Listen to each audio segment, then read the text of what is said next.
Selamat pagi, selamat siang, selamat sore, selamat malam. Di kesempatan kali ini kami akan membahas 3 struktur penting dari Orta Dirjenim, Orta Kanim, dan juga Orta Rudenim. Dan nanti teman-teman saya akan membahas itu semua. Terima kasih. Baik, saya mulai dari Orta Dirjenim. Dirjenim adalah organisasi dan tata kerja Direktorat Jenderal Imigrasi. Dirjenim sendiri secara langsung di bawah Menteri serta merumuskan dan melaksanakan kebijakan nasional di bidang keimigrasian. Berikut akan dijelaskan oleh rekan saya, rekan Torik. Ya, benar sekali. Jadi dalam Orta Dirjenim strukturnya terdiri dari beberapa direktorat. Yang pertama ada Direktorat Visa dan Dokumen Perjalanan. Yang kedua ada Direktorat Izin Tinggal. Yang ketiga ada Direktorat Intelijen Keimigrasian. Yang keempat ada Direktorat Pengawasan dan Penindakan. Yang kelima ada Direktorat Kerjasama Keimigrasian. Yang keenam ada Direktorat Tempat Pemeriksaan Imigrasi. Yang ketujuh ada Direktorat Teknologi Informasi Keimigrasian. Dan yang terakhir atau yang ke-8 ada Direktorat Kepatuhan Internal.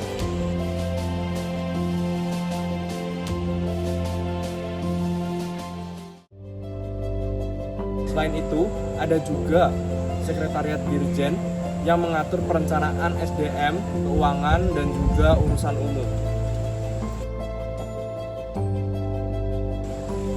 Penjelasan berikutnya akan dilanjutkan oleh rekan saya, Liang. Intinya, Direktorat Jenderal Imigrasi adalah pusat kebijakan dan pengendali utama. Segala layanan, pengawasan, dan intelijen, serta teknologi keimigrasian dikendalikan dari Direktorat Jenderal Imigrasi. Baik, dari penjelasannya sudah cukup. Berikutnya ada Orta Kanim yang akan dibahas oleh Arjun. Orta Kanim adalah organisasi dan tata kerja kantor imigrasi. Kanim merupakan unit pelaksana teknis yang memberikan layanan langsung kepada masyarakat seperti pembuatan paspor, izin tinggal, dan pengawasan orang asing di daerah.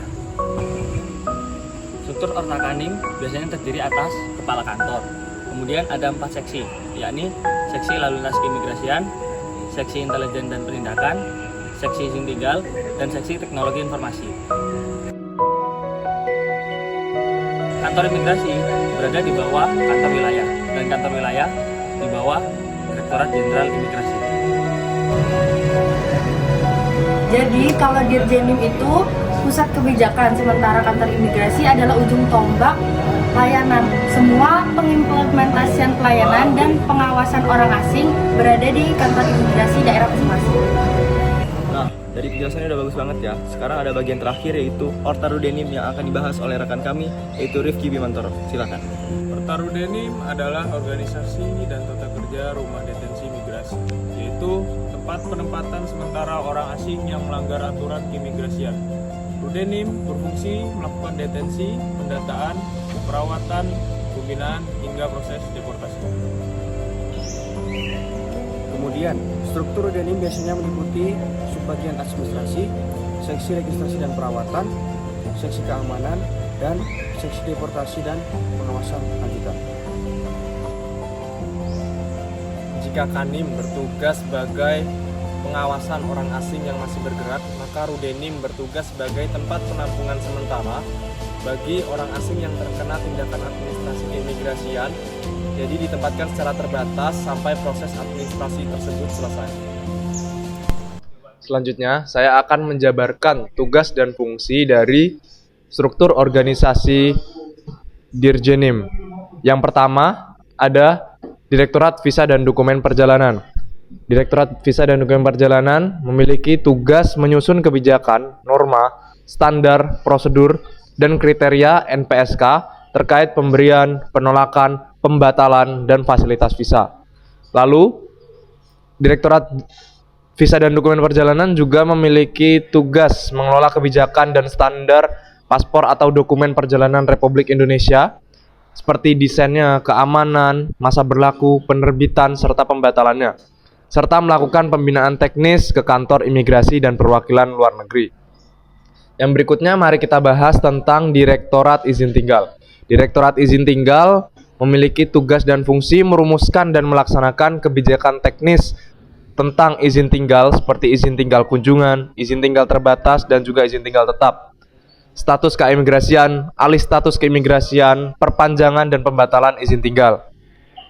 Lalu, Direktorat Izin Tinggal juga melakukan pembinaan, bimbingan teknis, dan evaluasi pelaksanaan pemberian izin tinggal oleh kantor imigrasi dan kantor wilayah, termasuk integrasi data izin tinggal dalam sistem keimigrasian. Berikutnya kita membahas tentang Direktorat Intelijen Keimigrasian. Direktorat Intelijen Keimigrasian, seperti dengan namanya, Intelijen Keimigrasian memiliki fungsi seperti pengumpulan, pengolahan, analisis, dan produksi bahan keterangan untuk mendukung penegakan hukum dan kebijakan keimigrasian seperti profiling, risk assessment, dan watchlist. Lalu memiliki fungsi menyelenggarakan operasi intelijen, pengamanan keimigrasian, dan kerjasama intelijen dengan lembaga dalam dan juga luar negeri untuk pencegahan ancaman seperti ancaman terorisme, ancaman kejahatan transnasional, dan juga penyelundupan manusia. Kemudian Direktorat Pengawasan dan Penindakan menyusun dan melaksanakan kebijakan pengawasan orang asing atau POA, termasuk pelaporan dan pengawasan administrasi serta patroli atau razia keimigrasian. Kemudian menjalankan fungsi penyelidikan dan penindakan keimigrasian, penyidikan tindak pidana keimigrasian, detensi imigran, pencegah penangkalan, deportasi, serta pembinaan teknis kepada rumah detensi imigrasi dan kantor imigrasi. Kemudian ada Direktorat Kerjasama Keimigrasian, menyiapkan, merumuskan, dan mengordinasikan kerjasama keimigrasian bilateral, regional, dan multilateral, perjanjian visa, perlintasan perbatasan, readmission agreement, kerjasama penegakan hukum, dan melakukan pembinaan dan koordinasi fungsi keimigrasian di perwakilan RI, di luar negeri, dan di wilayah perbatasan, termasuk sinkronisasi kebijakan imigrasi dengan kebijakan luar negeri dan keamanan nasional. Kemudian Direktorat Tempat Pemeriksa Imigrasi menyusun kebijakan dan NSPK penyelenggara layanan keimigrasian di tempat pemeriksaan imigrasi atau TPI, darat, laut, dan udara atau border control, clearance masuk keluar, sistem antrean dan pemeriksaan. Melakukan pembinaan, supervisi, dan evaluasi pelaksanaan fungsi pemeriksaan keimigrasian di TPI, termasuk pengaturan alur penumpang, penempatan petugas, dan koordinasi dengan instansi border lain seperti bea cukai, karantina, dan lain-lain. Direktorat Teknologi Keimigrasian mengembangkan dan mengelola sistem informasi keimigrasian, SIMKIM, Border Control Management System, database izin tinggal, visa online, e-paspor, dan biometric system. Menyusun NSPK dan memberikan dukungan teknis TIK keimigrasian seperti keamanan cyber, integrasi data dengan sistem kementerian lembaga lain, serta melakukan monitoring, evaluasi, dan pemeliharaan infrastruktur TIK keimigrasian. Yang selanjutnya adalah Direktorat Kepatuhan Internal, menyelenggarakan fungsi pengawasan internal atas pelaksanaan tugas keimigrasian, seperti audit kepatuhan, penilaian risiko, penanganan pelanggaran disiplin atau etik, dan pencegahan konflik kepentingan, dan merumuskan kebijakan integritas dan tata kelola di lingkungan Ditjen Imigrasi seperti kode etik, pengendalian gratifikasi, pelaporan dan pelanggaran, dan melakukan pembinaan, sosialisasi, serta monitoring pelaksanaannya. Saya akan menjelaskan tugas dan fungsi dari kantor imigrasi subbagian tata usaha. Subbagian tata usaha mengelola urusan administrasi, kepegawaian, keuangan, BMN, persuratan, arsip, dan penyusunan laporan kinerja di lingkungan kantor imigrasi, yang menyediakan dukungan tata usaha untuk seluruh seksi teknis, yaitu lalu lintas, izin tinggal, intelijen penindakan, dan TIK. Lalu di seksi lalu lintas keimigrasian menyelenggarakan pelayanan paspor atau dokumen perjalanan Republik Indonesia dan pemeriksaan keimigrasian untuk yang TPI, lalu melaksanakan tindakan administratif di TPI atau penolakan masuk, pencatatan, pencegahan atau penangkalan, dan lain-lain sesuai dengan ketentuan. Di seksi izin tinggal memberikan pelayanan dan pengelolaan izin tinggal orang asing, ITK, ITAS, dan ITAP. Lalu alih status, perpanjangan dan pembatalan izin tinggal. Melakukan pencatatan dan pelaporan data izin tinggal dalam Sistem Informasi Keimigrasian. Seksi Intelijen dan Penindakan Keimigrasian melaksanakan kegiatan intelijen keimigrasian seperti pengumpulan informasi, pemetaan kerawanan, dan analisis terhadap keberadaan kegiatan orang asing. Lalu, menangani pengawasan dan penindakan keimigrasian, operasi lapangan, pemeriksaan pelanggaran, penerapan tindakan, dan penyidikan tindak pidana keimigrasian, serta menyiapkan deportasi deteni. Lalu ada seksi atau unit teknologi informasi keimigrasian, yaitu mengelola, mengoperasikan, dan memelihara sistem informasi keimigrasian seperti SIMKIM, sistem antrean, dan jaringan di lingkungan Kanim. Itu untuk menjamin keamanan data dan mendukung pelaksanaan layanan keimigrasian berbasis elektronik di kantor imigrasi. Menangani tata usaha, kepegawaian, keuangan, BMN, persuratan, arsip, serta laporan kerja Rudenim. Memberikan dukungan administrasi bagi seluruh seksi teknis, registrasi, perawatan, keamanan, deportasi pengawasan, termasuk pengelola data dan dokumentasi deteni.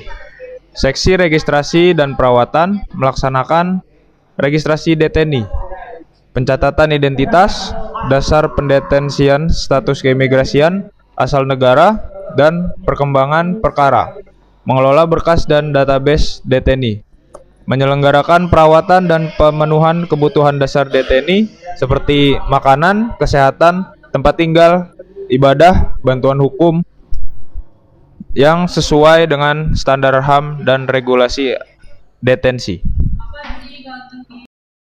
Seksi keamanan, menjaga keamanan dan ketertiban di dalam Rudenim, yakni pengawasan blok atau ruang detensi, pemeriksaan barang dan orang, pencegahan pelarian, kerusuhan, dan gangguan keamanan lainnya. Kemudian menyusun dan melaksanakan prosedur pengamanan, yakni tata tertib, kontrol rutin, penanganan insiden, termasuk koordinasi dengan aparat penegak hukum setempat bila diperlukan. Seksi deportasi dan pengawasan lanjutan mengelola proses pemulangan atau deportasi orang asing, penyiapan dokumen perjalanan, koordinasi dengan perwakilan negara asal, maskapai, Kanim, dan Ditjen Imigrasi, serta pelaksanaan pengusulan dan pelaksanaan imigrasi. Pelaksanaan pengawasan lanjutan terhadap orang asing yang telah atau akan keluar dari Rudenim, misalnya pengawasan sebelum deportasi, pengawasan yang dialihkan ke Kanim atau instansi lain, serta menyusun laporan dan rekomendasi lebih lanjut. Nah, jadi dari kesimpulan yang kita bisa ambil, yaitu Orta Dirjenim itu memiliki pusat kebijakan dan pengendalian keimigrasian nasional, dan Orta Kanim itu memiliki pelaksana pelayanan dan pengawasan keimigrasian di daerah, dan yang terakhir yaitu Orta Rudenim.